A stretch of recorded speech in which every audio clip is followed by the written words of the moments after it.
رحم الله من قرأ الفاتحة. بسم الله الرحمن صراط الذين أنعمت عليهم غير المغضوب عليهم ولا الضالين.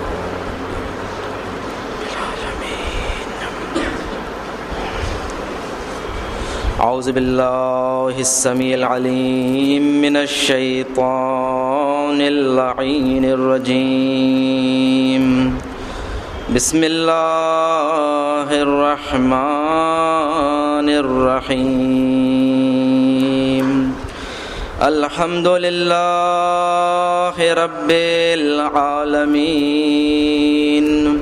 الحمد لله الذي لا يبلغ مدحته القائلون ولا يحصي نعماءه العادون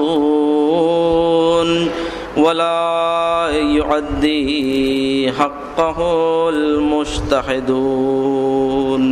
الذي فطر الخلائق بقدرته ونشر الرياح برحمته. ثم الصلاة والسلام والتحية والإكرام على الرسول النبي الأمي العربي الهاشمي القريشي المكي المدني العبتحي التهامي السيد البحي السراج المضيء الكوكب الدري صاحب الوقار والسكينة المدفون بعرض المدينة العبد المؤيد والرسول المسدد المصطفى الأمجد المحمود الأحمد حبيب إله العالمين وشفيع المذنبين ورحمة للعالمين. جد الحسن والحسين أبي القاسم المصطفى محمد.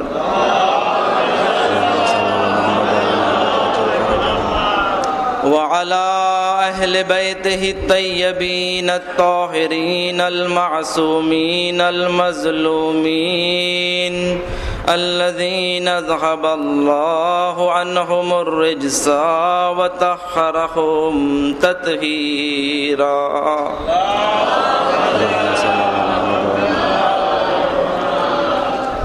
ولا سيما على السيد المطهر والإمام المظفر والشجاع الغزنفر أبي شبير وشبر خاصم طوبى وسقر العنزع البتين الأشجع المتين العالم المبين الناصر المعين ولي الدين الوالي الولي السيد الرزي الإمام الوسيع الحاكم بنص الجلي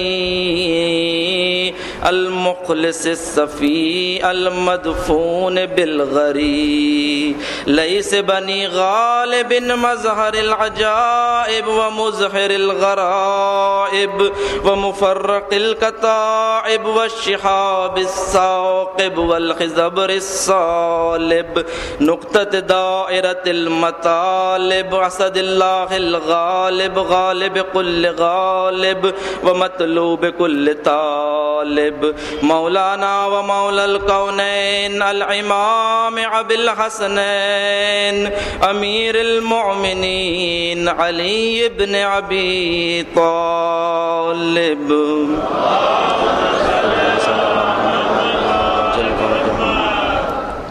ولعنة الله على أعدائهم أجمعين من العان إلى قيام يوم الدين.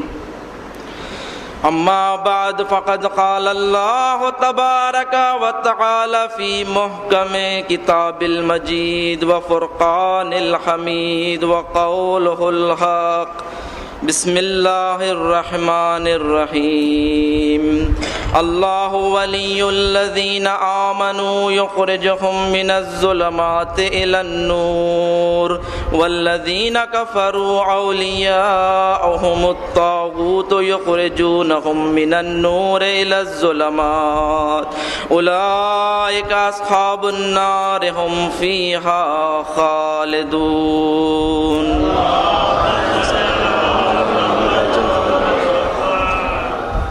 عزیزان محترم، آپ سب سے گزارش ہے کہ ایک مرتبہ سورہ ہم 3 مرتبہ سورہ اخلاص کی تلاوت فرمائیں کہ مرزا خدا قلی بیگ المعروف اعجاز ابن مرزا ابراہیم علی بیگ صاحب کی روح کے لیے ارشاد فرمائیں۔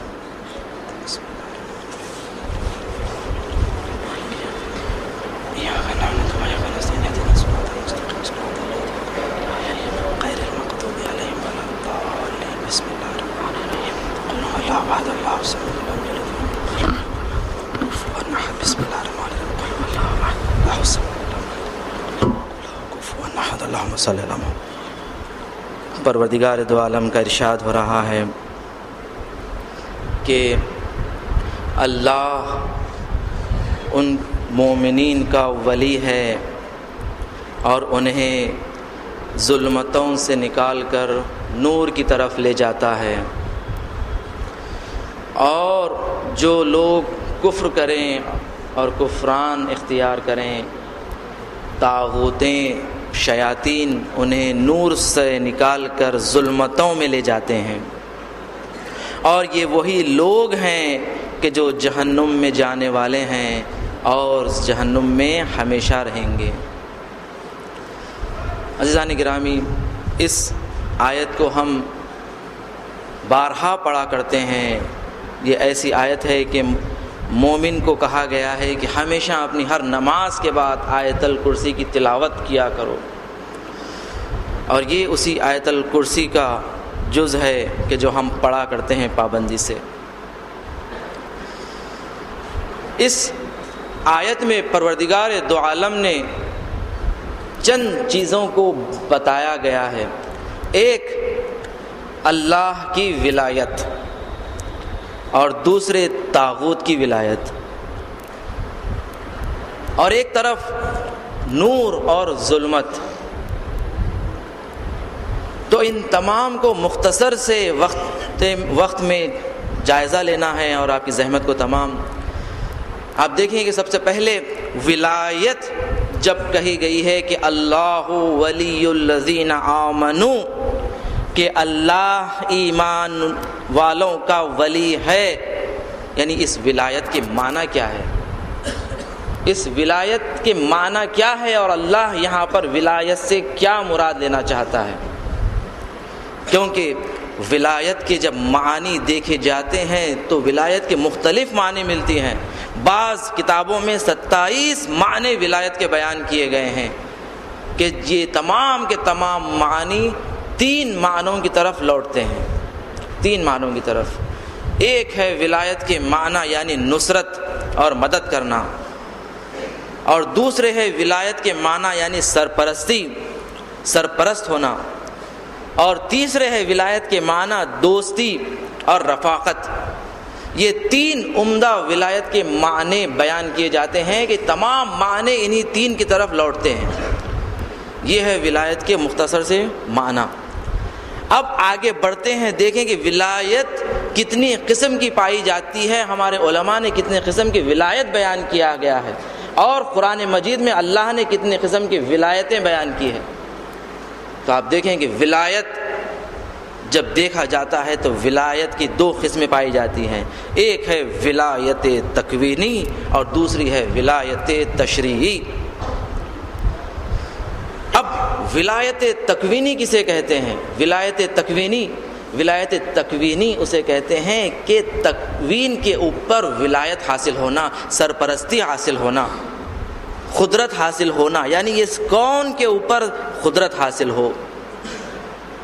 جیسے مثال کے طور پہ مثال دیا گیا ہے کہ اگر انسان کو لے لے کہ اللہ نے انسان کو ولایت تکوینی اور تشریعی کے ساتھ خلق کیا ہے، یعنی ہر انسان میں ولایت تکوینی پائی جاتی ہے، یعنی انسان کو جب اللہ نے ایک روح عطا کی اور ایک جسم عطا کیا اور روح کو یہ اختیار دیا اس کے جسم پر کہ وہ جیسا ارادہ کرے اس کا جسم ویسے حرکت کرے، جیسے روح ارادہ کرتی ہے جسم حرکت کرتا ہے۔ ہم چاہتے ہیں کہ ہمارا ہاتھ اٹھے اور ہمارا ہاتھ اٹھتا ہے، ہم چاہتے ہیں کہ ہمارا ہاتھ جھک جائے اور ہمارا ہاتھ جھک جاتا ہے۔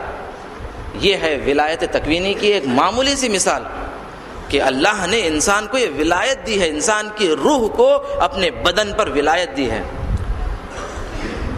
اگر انسان اس ولایت کا بہترین استعمال کرے گا تو اس جسم سے بہترین فائدہ حاصل کر سکتا ہے، بہترین سے بہترین اپنے آپ کو بنا سکتا ہے اس جسم کے ذریعے جو اللہ نے روح کو قدرت تکوینی عطا کی ہے اس کے ذریعے۔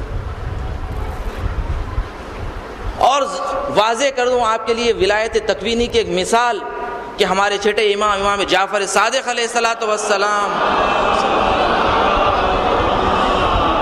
آپ کے زمانے کا واقعہ ہے کہ آپ کا ایک چاہنے والا آپ کے پاس آ کر کہتا ہے کہ مولا میں بڑا پریشان ہوں اس لیے کہ میرا جو ایک بھائی ہے وہ آپ کا چاہنے والا نہیں ہے بلکہ وہ غیروں کا چاہنے والا ہے، اور یہ میرے لیے بڑی تکلیف دہ ہے کہ میرا سگا بھائی غیروں کا ہے اور میں آپ کا ہوں۔ مولا نے ایک مرتبہ اس کی طرف نگاہ کی اور کہا کہ تو چاہتا ہے کہ وہ ہمارا ہو جائے؟ تو اس نے کہا کہ مولا اس سے بہترین میرے لیے کچھ نہیں ہو سکتا ہے۔ ایک مرتبہ امام صادق علیہ السلام نے اس کی طرف نگاہ کی اور وہ دوڑتا ہوا آپ کے قدموں میں آ کے گر پڑا اور کہا کہ مولا مجھے معاف کر دیجیے۔ کہا کہ آج تک میں گمراہ تھا، بھٹکا ہوا تھا، آج سے میں آپ کا چاہنے والا ہوں، آج سے میں آپ کا ہوں۔ یہ ہے اہل بیت علیہم السلام نے تاریخ میں بڑی کم جگہوں پر اپنی ولایت کا استعمال کیا اور دکھلایا کہ دیکھو ولایت تکوینی کے ہم بھی حامل ہیں۔ یعنی ولایت تکوینی کسے کہتے ہیں؟ ولایت تکوینی اسے کہتے ہیں کہ جو پروردگار نے ارشاد فرمایا قرآن مجید میں، اذا اراد اللہ شیئا فیقول کن فیکن، جب اللہ کوئی چیز کا ارادہ کرتا ہے اور کہتا ہے کہ ہو جا اور وہ ہو جاتی ہے، اسے کہتے ہیں ولایت تکوینی۔ یہ ولایت کی قدرت رکھنا، یہ ہے ولایت تکوینی۔ اب آگے بڑھتے ہیں، دیکھیں کہ اور ایک ولایت کا ذکر قرآن مجید میں ہوتا ہے اور وہ ہے ولایت تشریعی۔ یعنی ولایت تشریعی یعنی تمہیں ایک ولایت کی طرف ہدایت کی جا رہی ہے کہ دیکھو تمہارا سرپرست بنایا جا رہا ہے، اگر تم اختیار سے اب اس سرپرست کو مانو گے تو ظلمتوں سے نکل کر نور کی طرف آ جاؤ گے، اور اپنے اختیار سے اگر تم اس ولایت کو نہیں مانو گے تو لا محالہ تمہاری شیطانوں کی ولایت تمہارے سر پر آ جائے گی، طاغوتوں کی ولایت تمہارے سر پر آ جائے گی، اور وہ طاغوتیں تمہیں نور سے نکال کر ظلمتوں میں لے جائیں گے۔ اور اس آیت میں جو اللہ نے ولایت کا ذکر کیا ہے اور وہ ولایت تشریعی ہے، ولایت تکوینی نہیں ہو سکتی، کیونکہ اللہ نے یہاں پر اختیار دیا ہے کہ دیکھو اللہ ولی الذین آمنوا، اللہ ایمان والوں کا ہی ولی ہے۔ اگر ولایت تکوینی کا اگر ہم تصور کرتے تو اللہ ہر شے کا ولی، جو مخلوقات اس دنیا میں پائی جاتی ہے اللہ ان سارے مخلوقات کا ولی ہے، سرپرست ہے۔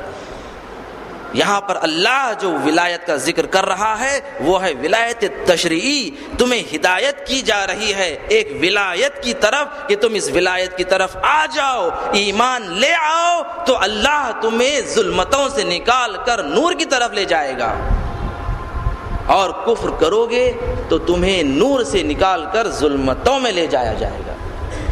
درود پڑھے محمد والے محمد کی بارگاہ میں صلی اللہ علیہ وسلم۔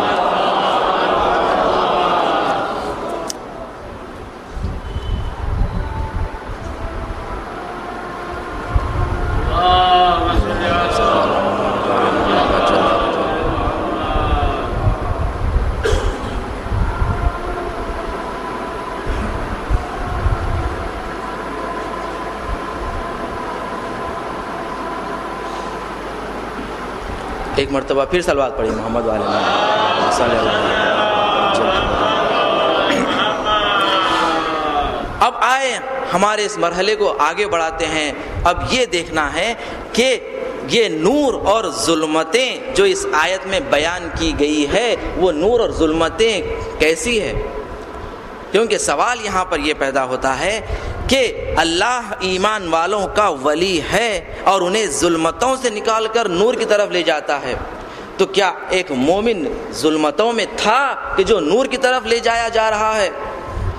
اور طاغوتیں کفار کو نور سے نکال کر ظلمتوں میں لے جاتے ہیں، تو کیا کفار نور میں تھے موجود کہ جو ظلمتوں کی طرف لے جایا جا رہا ہے انہیں؟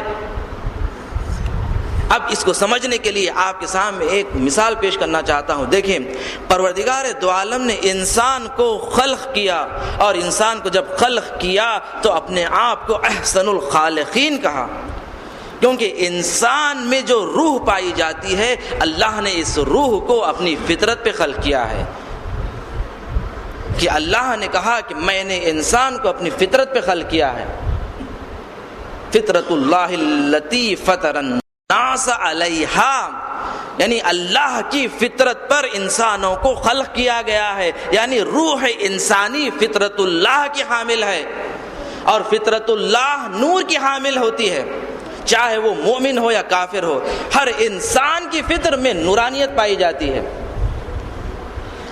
اب اللہ نے انسان کو خاک سے بنایا، اور اسی خاک کا کچھ آثار ہے، اور اس آثار طبیعی کو کہتے ہیں ظلمت، کیونکہ خاک انسان کو کھینچتی ہے ظلمتوں کی طرف، خاک انسان کا کچھ تقاضا ہوتا ہے کہ وہ ظلمتوں کی طرف لے جاتی ہے۔ یہ طبیعت انسان ہے کہ جو گمراہیوں کی طرف، ظلمتوں کی طرف لے جاتی ہے۔ اب اللہ نے چاہا کہ مومن کو، ایمان والے کو، کہ جو طبیعت کے ظلمتوں میں موجود تھا، طبیعت کے ظلمتیں جو اس کی طرف موجود تھی، اس سے نکال کر اللہ چاہتا ہے کہ تجھے ایمان اور نور کی طرف لے جائے، اس کی زندگی نورانی بنا دے۔ اور جو کفار، جو مشرکین، وہ منافقین کہ جو اللہ پر ایمان نہیں لاتے ہیں، اللہ انہیں نور سے نکال کر، اس نور فطری سے نکال کر ظلمتوں کی طرف چلے جاتے ہیں۔ اس کے بعد ان کے قلبوں پر مہر لگا دی جاتی ہے، ختم اللہ علی قلوبہم وعلی ابصارہم وعلی سمعہم، یعنی اللہ اب ان کے آنکھوں پر، اب ان کے کانوں پر، اب ان کے زبانوں پر مہر لگا دیتا ہے کہ اب یہ نہ سمجھ سکتے ہیں، نہ بول سکتے ہیں، نہ سن سکتے ہیں۔ اب یہ ظلمت ہے۔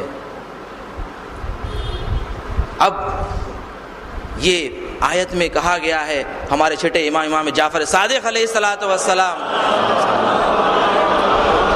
آپ فرماتے ہیں کہ ہمارا چاہنے والا ہمارے غیر سے کیوں نہیں آیت الکرسی سے مناظرہ کرتا ہے، کیونکہ آیت الکرسی میں ہماری ولایت کا ذکر ہوا ہے۔ تو امام سے سوال کیا گیا ہے کہ مولا اس میں آپ کی ولایت کا ذکر کہاں پر ہوا ہے؟ تو امام نے فرمایا کہ بتاؤ کہ وہ کون تھے کہ جو پہلے نور میں موجود تھے پھر ظلمتوں کی طرف لے جایا گیا ہے۔ تو امام نے فرمایا کہ دیکھو وہ مسلمان تھے کہ جو ایمان لے آئے تھے اللہ پر، اللہ کے رسول پر، آسمانی کتاب پر۔ پھر جب رسول خدا نے اپنی آخری حجت تمام کی اور ولایت علی ابن ابی طالب علیہ السلام کو لوگوں تک پہنچایا، اب جو یہاں تک نور میں تھے اب یہاں سے کہہ رہا ہے اللہ ولی الذین آمنوا، اب جو لوگ ولایت اہل بیت، ولایت علی ابن ابی طالب پر ایمان لاتے ہیں، اللہ انہیں ظلمتوں سے نکال کر نور میں لے جاتا ہے، اور جو علی ابن ابی طالب کی ولایت کو ٹھکرا دیتے ہیں اللہ انہیں نور سے نکال کر، اور طاغوتیں انہیں نور سے نکال کر ظلمتوں میں لے جاتی ہیں۔ یہ کیونکہ اللہ کی ولایت اللہ یہ صفات فعلی خداوند میں سے ہے، اور صفات فعلی خداوند کے لیے مظہر کی ضرورت ہے، مظاہر کی ضرورت ہے کہ جس کے ذریعے اللہ کی ولایت ثابت ہو، اللہ کی ولایت کو ثابت کیا جائے۔ اور یہ مظہر ولایت تھے ہمارے اہل بیت علیہم السلام، کہ جنہوں نے اللہ کی ولایت کے حامل تھے. اسی وجہ سے ہمارے پیغمبر اسلام حضرت محمد مصطفیٰ صلی اللہ علیہ وآلہ وسلم نے کہ والذی بعثنی بالحق نبیا لا يقبل اللہ ایمان عبد حتی یسألہ عن حب علی ابن ابی طالب، کہ پروردگار نے جسے مجھے بھیجا ہے اس پروردگار کی قسم کہ کسی انسان کا ایمان پروردگار قبول نہیں کرے گا مگر یہ کہ جب تک کہ اسے سوال کر لیا جائے گا محبت علی ابن ابی طالب کی. صلی اللہ علیہ وسلم. عزیزان محترم، ولایت اہل بیت اور محبت علی ایک ایسی بڑی نعمت ہے کہ انسان اگر لاکھ لاکھ شکر کرے بھی تو کم ہے.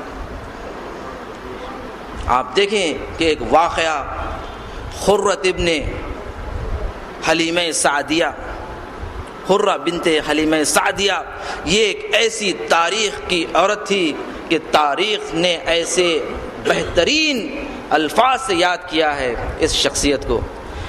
یہ خرہ بنت حلیمہ سعدیہ کون تھی؟ اس کو پہچاننے سے پہلے حلیمہ سعدیہ کو پہچاننا پڑے گا.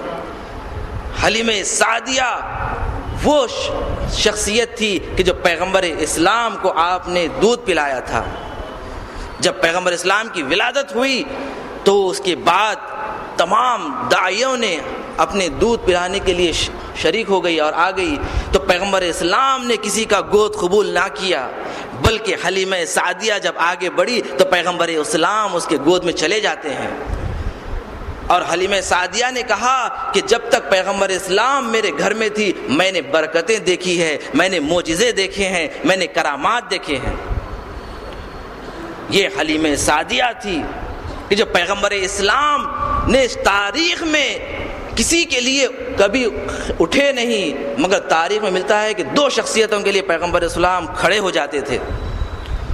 ایک تھی جناب سیدہ سلام اللہ علیہا اور دوسری شخصیت حلیمہ سعدیہ کی تھی کہ جب جنگ حنین میں یہ اپنے شوہر کے ساتھ تشریف لاتی ہیں تو پیغمبر اسلام کھڑے ہو جاتے ہیں، اپنی عبا کو بچھاتے ہیں اور حلیمہ سعدیہ کو اس پر بٹھاتے ہیں.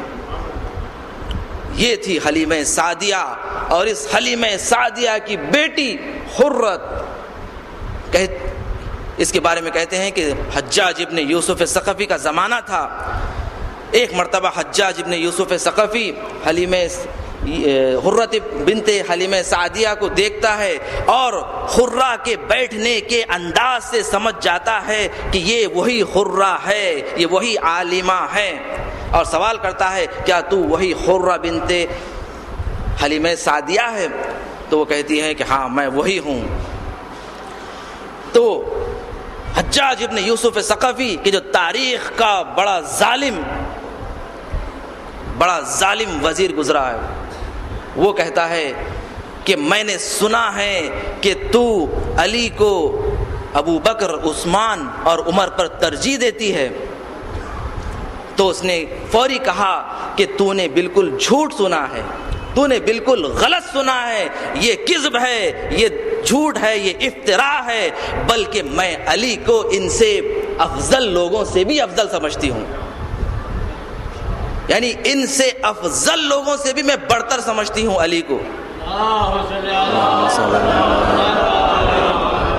جیسے ہی حجاج ابن یوسف نے سنا، کہا کہ کیا کہنا چاہتی ہے، بتاؤ ان سے افضل کون ہے، بتا ان سے افضل کون ہے، تیرا مراد کیا ہے؟ تو اس نے کہا کہ ان سے افضل بہت ہے، ان سے افضل بہت لوگ ہیں جن کی مثالیں مثلا آدم ہے، نوح ہے، لوط ہے، ابراہیم ہے، داؤد ہے، سلیمان ہے، موسیٰ ہے، عیسیٰ ابن مریم ہے. جیسے ہی حجاج ابن یوسف ثقفی نے یہ سنا، ایک مرتبہ غضبناک ہوا اور کہا کہ اگر تو نے دلیل پیش نہیں کی تو اسی تلوار سے تیری گردن اڑا دوں گا.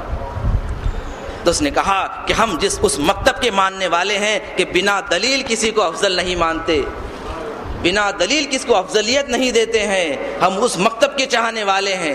عزیزان محترم دیکھیے مکتب اہل بیت کی چاہنے والی عورتیں کیسی ہوا کرتی تھی. یہ عورتوں کی مثالیں ہیں. یہ ایسے ہی نہیں تھا کہ امام حسین علیہ السلام نے اپنے ساتھ کربلا میں عورتوں کو لے آئے تھے. یہ عورتیں تاریخ بناتی ہیں, تاریخ ساز ہوتی ہیں اہل بیت کی عورتیں. تو حرہ بنت حلیمہ سعدیہ نے کہا کہ سن, اب علی افضل ہے آدم سے, اس لیے کہ پروردگار نے قرآن میں آدم کے بارے میں کہا فَعَصَىٰ آدَمُ رَبَّهُ فَغَوَىٰ, کہ آدم نے اللہ کی عصیان کی, اللہ کی نافرمانی کی اور گمراہ ہو گئے. آدم نے یعنی آدم نے گناہ کیا, معصیت کی. اب یہ اور بات ہے کہ یہ گناہ کیا تھا, ترک اولا تھا, مگر ہم یہاں پر صرف افضلیت ثابت کرنا چاہتے ہیں. تو اس نے کہا کہ سن, اللہ نے قرآن میں یہ فرماتا ہے سورہ طٰہٰ کی 121ویں آیت میں کہ آدم نے عصیان کیا اور وہ گمراہ ہو گئے. اور میرے مولا علی ابن ابی طالب کے بارے میں پروردگار نے ارشاد فرمایا کہ کانا سعیہم مشکورا, کہ اے اہل بیت تمہاری کوششوں کو اللہ شکر گزار ہے, اللہ شکر کرتا ہے. عزیزان محترم یہ وہ آیت سورہ دہر کی ہے کہ جب اہل بیت علیہم السلام نے 3 دن روزہ رہ کر اپنی روٹیوں کو خیرات کر دیا تھا, صدقہ کر دیا تھا, تو یہ آیتیں سورہ دہر کی نازل ہو گئی اہل بیت کی شان میں, اور اللہ نے فرمایا کہ اللہ تمہارے کام کا شکر گزار ہے.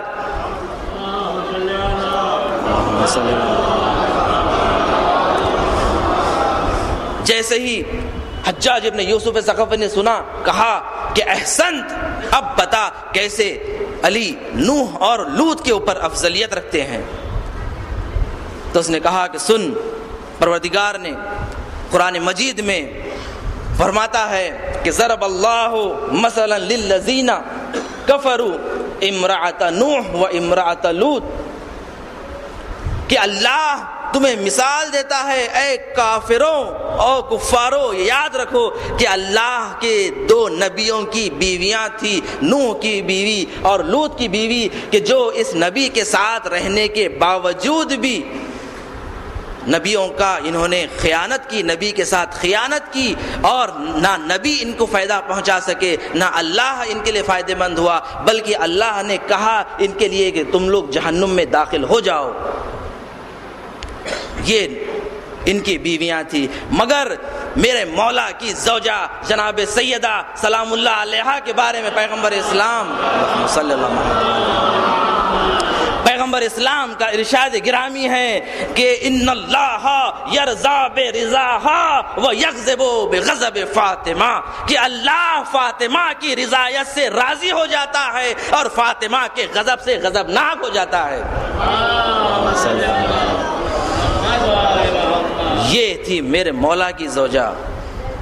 اور اب اس نے حجاج ابن یوسف ثقفی نے کہا احسنت, اب بتا کہ تیرا مولا کس طرح ابراہیم پر افضل ہے.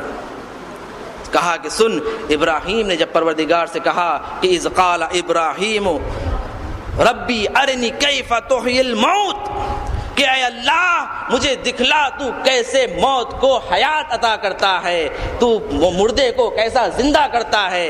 تو اللہ نے کہا کیا ابراہیم تم ہم پر ایمان نہیں رکھتے؟ تو ابراہیم نے کیا کہا تھا؟ ابراہیم نے کہا تھا کہ پروردگار میں ایمان رکھتا ہوں, مگر میں چاہتا ہوں کہ میرے اطمینان میں اضافہ ہو جائے. یہ تھے ابراہیم. اب دیکھ میرا مولا کون ہے. میرا مولا کہتا ہے کہ لو کشف الغطاء لما یزداد الیقینا, کہ اگر پردے اٹھا لیے جائیں تو علی کے ایمان میں ذرہ برابر اضافہ نہیں ہوگا. درود پڑھے محمد و آل محمد کی بات.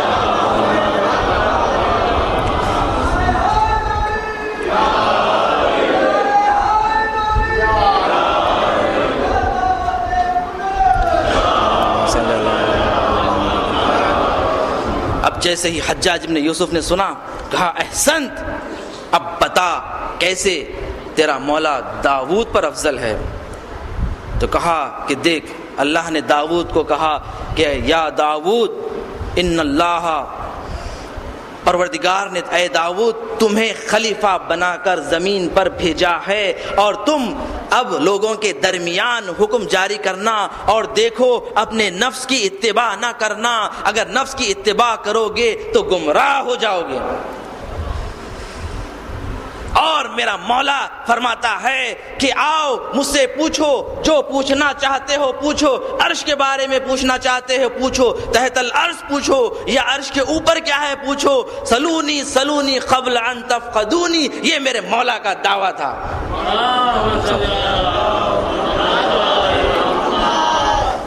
اسی لیے تو پیغمبر اسلام نے کہا تھا مولا کائنات کے بارے میں، افضلکم وَأَعْلَمَكُمْ وَأَخْزَاكُمْ علی ابن ابی طالب، کہ تم میں سے جو افضل ہے،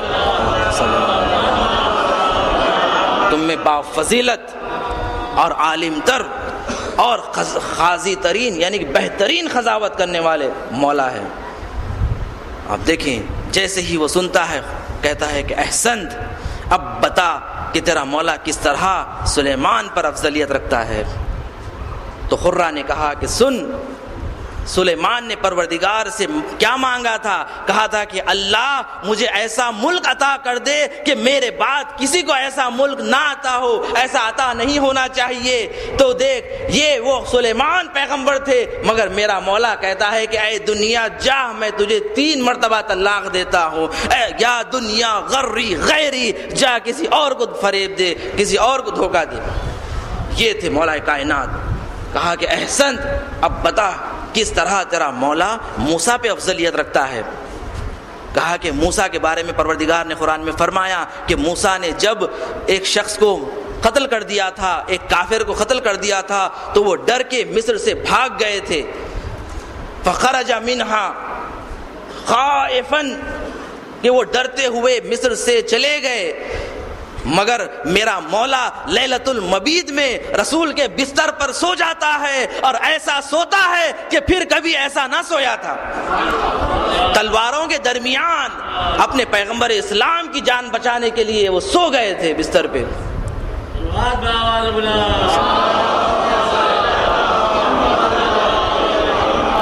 لیلۃ المبید کا جب واقعہ تھا تو پروردگار دو عالم جبرائیل اور میکائیل کو بلا کر کہتا ہے پروردگار کہ اے جبرائیل، اے میکائیل، بتاؤ اگر تم دونوں میں سے میں ایک کو عمر طولانی عطا کروں اور ایک کو قربانی اور ایثار کرنا ہوگا تم دونوں میں سے، تو بتاؤ کہ تم دونوں میں سے کون اپنی عمر کو قربانی دو گے؟ تو دونوں نے عمر کو قبول کیا، کسی نے قربانی کے لیے آمادہ نہیں ہوئے، دونوں نے عمر طولانی کو قبول کیا۔ تو پروردگار مسکرا کے کہتا ہے کہ اے جبرائیل اور میکائیل، جاؤ، میرا بندہ اس وقت بستر پہ لیٹا ہوا ہے، میرے پیغمبر کے لیے، میرے نبی کے لیے اپنی جان قربان کرنے کے لیے لیٹا ہوا ہے، جاؤ اس کی حفاظت کرو۔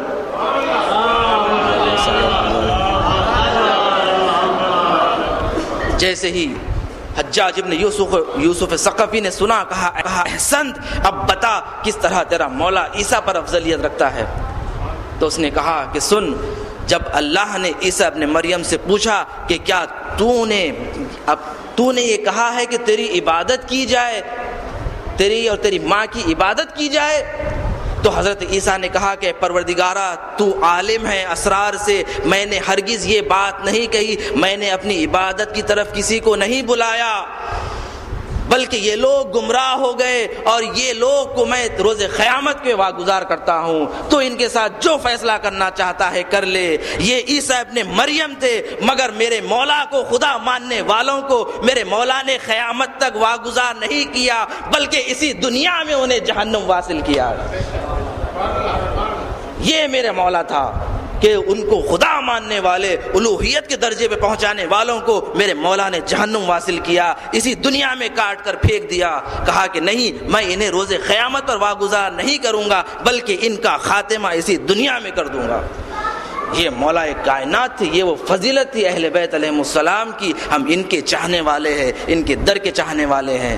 پیغمبر اسلام نے کہا کہ یا ایھا الناس امتحنوا اولادکم بحب علی ابن ابی طالب،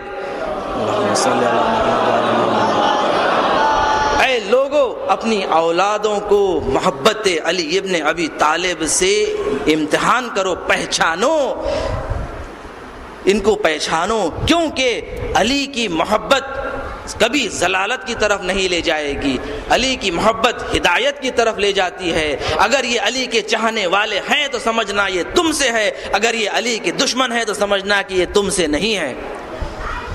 زان محترم، علی کی محبت ہدایت کی طرف لے جاتی ہے، نور کی طرف لے جاتی ہے، ظلمتوں سے نکال کر نور کی طرف لے جاتی ہے، اور دشمنی، علی کی دشمنی ظلمتوں سے، دور سے نکال کر ظلمتوں کی طرف لے جاتی ہے۔ تو یہ ہے آثار نور، آثار نور ہدایت ہوتی ہے، اور آثار ظلمتیں گمراہی ہوتی ہے، فساد ہوتا ہے، فتنہ ہوتا ہے، جہالت ہوتی ہے۔ یہی مثال تاریخ میں اگر ہم دیکھنا چاہتے ہیں تو کربلا میں ملتی ہے کہ ایک عمر سعد جیسی مثال ہے کہ جو نور سے نکل کر ظلمتوں کی طرف چلے جاتا ہے۔ اس کو جب کہا گیا ہے کہ دیکھ، اگر تجھے شہر رائے چاہیے تو حسین ابن علی کا سر لے کر آ، شہر رائے تجھے مل جائے گا۔ تو وہ کہتا ہے کہ مجھے ایک رات کی مہلت چاہیے، اور وہ ایک رات بھر وہ ٹہلتا ہے اور سوچتا ہے کہ میں کس طرح شہر رائے کو چھوڑ دوں اور حسین ابن علی کو قتل کروں۔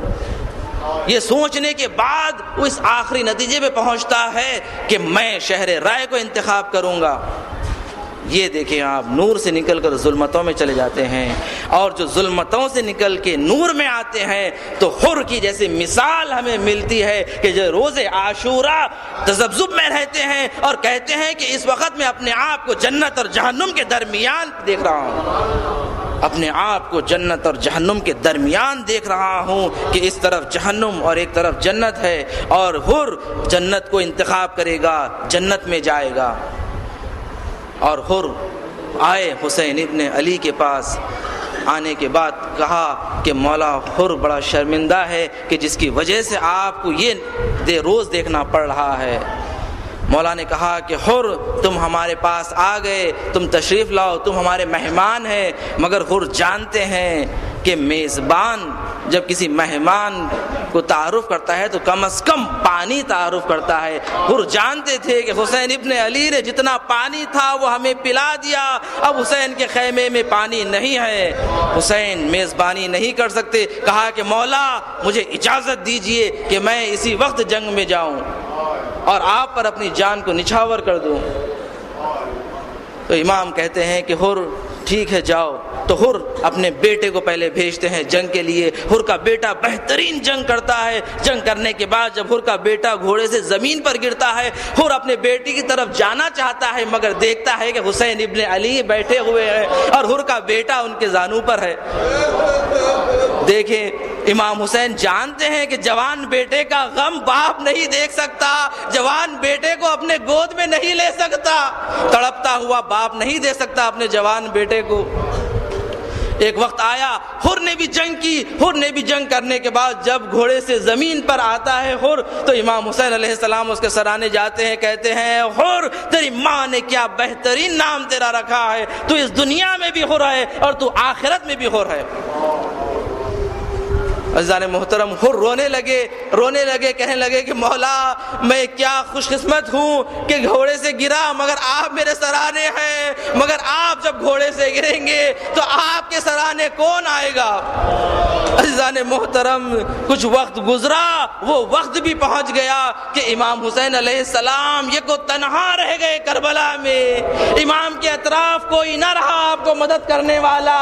کبھی دائیں طرف دیکھتے ہیں، کبھی بائیں طرف دیکھتے ہیں، کہتے ہیں کہ این عباس، این علی اکبر، این قاسم، کہاں ہو میرے چاہنے والوں، اے بنی ہاشم۔ عزیزان محترم، حسین ابن علی میدان جنگ میں جاتے ہیں اور جانے کے بعد دوبارہ خیموں کی طرف آتے ہیں اور ایک صدا دیتے ہیں کہ لا حول ولا قوت الا باللہ، تاکہ خیمے والوں کو یہ پتہ رہے کہ ابھی حسین زندہ ہے، ابھی حسین نہیں مرا۔ عزیزان محترم، یہ حسین ابن علی بار بار یہ عمل انجام دیتے تھے اور بار بار آیا کرتے تھے خیموں کو ودا کرنے کے لیے، اور آخری مرتبہ جب ودا کے لیے آئے تو میرے چوتھے امام زین العابدین کے بستر پر گئے اور امام کا دانا ہلایا، امام نے آنکھوں کو کھولا، دیکھا حسین ابن علی خون میں تیروں کی تیر جسم میں اس طرح پیوست ہے۔ امام نے جیسے ہی دیکھا تھر تھرانے لگے، کہا کہ بابا جان، امو جان کہاں ہے؟ میرا بھائی علی اکبر کہاں ہے؟ امام نے کہا کہ بیٹا سب شہید ہو گئے۔ اے سجاد، تمہیں کچھ امانتیں دینی ہے، امامت کو سونپنا ہے، یہ امانتیں لے لو، اور دیکھو میرے شیعوں کو میرا سلام کہنا، اور کہنا کہ میں نے تمہیں اس وقت یاد کیا تھا کہ جب میں اپنے ننھی علی اصغر کے لیے طلب آپ کر رہا تھا۔ جزاکم ربکم۔ عزیزان محترم، امام حسین نے وداع کیا اپنے بیٹے سے، کربلا کے میدان میں جاتے ہیں۔ ایسی جنگ کی پھر جنگ کرنے کے بعد جب وہ وقت آ گیا، اب حسین ابن علی میں اب وہ حوصلہ نہ رہا، اب وقت عصر قریب آ گیا، وقت وعدہ قریب آ گیا۔ اب حسین ابن علی نے اپنی تلوار کو میان میں رکھ لیا۔ انا للہ و انا الیہ راجعون۔ جیسے ہی امام نے اس عمل انجام دیا، اب چاروں طرف سے حملے ہوتے ہیں، کوئی پتھر مارتا ہے، کوئی تلواروں سے حملہ کرتا ہے۔ عزیزان محترم، امام حسین علیہ السلام کے پیشانی پہ ایک سر لگتا ہے، ایک پتھر آتا ہے، اور جو خون جاری ہوتا ہے، امام چاہتے ہیں کہ اس خون کو اپنے دامن سے صاف کریں۔ اپنے دامن کا کرتا اٹھانے کے بعد خون صاف کرنا چاہتے ہیں، مگر ایک لعین نے ایسا تیر مارا امام کے قلب پر، امام گھوڑے پہ منقلب ہوئے، گھوڑے سے زمین پہ آئے۔ زمین پہ آنا تھا میرا امام، میرا زندہ امام کہتا ہے کہ میرا بابا جان جب گھوڑے سے زمین پر آیا تو زمین اور آسمان کے درمیان میں میرے بابا کی لاش معلق تھی۔ انا للہ و انا الیہ راجعون۔ رضاً بقضائہ و تسلیما لعمرہ ولعنۃ اللہ علی قوم الظالمین وسیعلم الذین ظلموا ای منقلب ینقلبون۔ بار اللہ پروردگارہ تو جو واسطہ محمد والے محمد کا اس خلیل ذکر کو قبول فرما، پروردگارہ حاضرین سے بانی مجلس سے اس ذکر کو قبول فرما، پروردگارہ محبت اہل بیت کے ساتھ ہمیں اس دنیا سے اٹھا، پروردگار دو عالم امام زمانہ کے ظہور میں تعجیل فرما، ہمیں ان کے آوان اور